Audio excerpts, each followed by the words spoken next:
Hello mga kaahon, it's beautiful Monday morning sa ating lahat. Kumusta kayo dyan sa inyong pamamahay? Katatapos lang ng bagyo, no? I hope na lumabas na yung bagyo sa atin sa Pilipinas. Yung ibang lugar sa ating bansa ay talagang sinalantaan ng bagyo, no? Lalo na sa parting Bicol. Dito naman sa amin sa NCR, salamat naman at wala ang nangyaring masama, no? Mahina lang kagabi. Medyo light na ulan, hindi gaano malakas, medyo may hangin-hangin pero hindi rin ganun kalakas. Ganun talaga mga kaahon, no? Minsan hindi natin maiiwasan yung mga bagyo na dumarating dala ng climate change, lalo na ngayon sa ating panahon. Katulad din ng ating buhay, minsan hindi natin naiiwasan na dumarating yung bagyo sa ating buhay, dumarating yung mga problema na minsan akala natin wala nang katapusan. Akala natin hanggang doon na lang. Pero ang di natin alam na kahit gaano kalakas ng bagyo, meron din siyang paghihina, meron din siyang katapusan. Kagaya ng mga pagsubok at mga hamon sa buhay na yung hinaharap. Hindi yan forever, hindi yan habang buhay na kasama mo. May katapusan din yan kaahon. Ang importante lang dyan is magiging matatag ka lang. Tibayan mo lang yung loob mo. At magtiwala ka lang kung may kapal, at magtiwala ka sa iyong sariling kakayahan. Malalagpasan mo rin yan kaahon. Kahit gaano kalaking problema yan, kahit gaano kalakas ng bagyo na yan sa buhay mo, may katapusan din yan. May pagbabago, hindi permanente yan. Hindi buong buhay kasama mo yung problema na yan.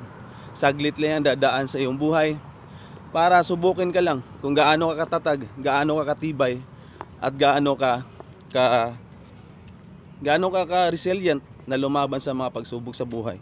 Mga kaahon, tandaan nyo, walang excuse pagdating sa pagsubok sa buhay. Walang excuse pagdating sa mga suliranin na dumarating sa ating buhay. Lahat tayo ay dumaraan sa ganyan. Yung mga taong nagiging successful, mga taong naabot ang kanilang pangarap, mas marami, mas matindi, mas masakit na pagsubok ang dumaraan sa kanilang buhay. Dahil dyan sa pagsubok na yan, dyan sa mga problema na dumarating sa ating buhay, dyan tayo nasusukat kung gaano tayo katibay. Yung mga yumayaman na ating nakikilala ngayon, yung mga successful businessman na nakilala natin ngayon, dumaan din yan sila sa maraming failures, dumaan din sa maraming pagsubok. Kaya sila nandoon ngayon, kaya sila nandyan kung nasaan sila ngayon.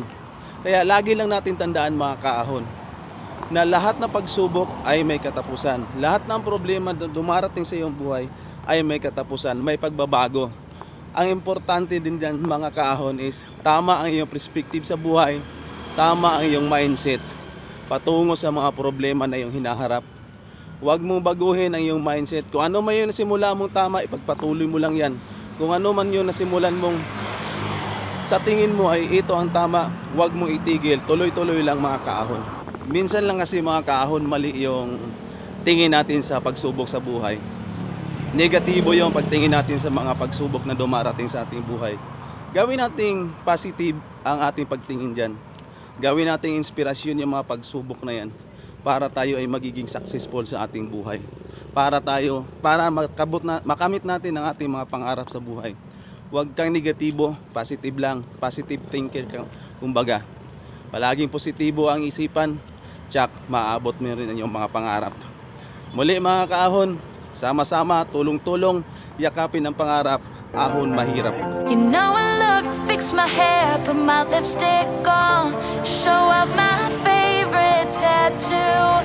You know I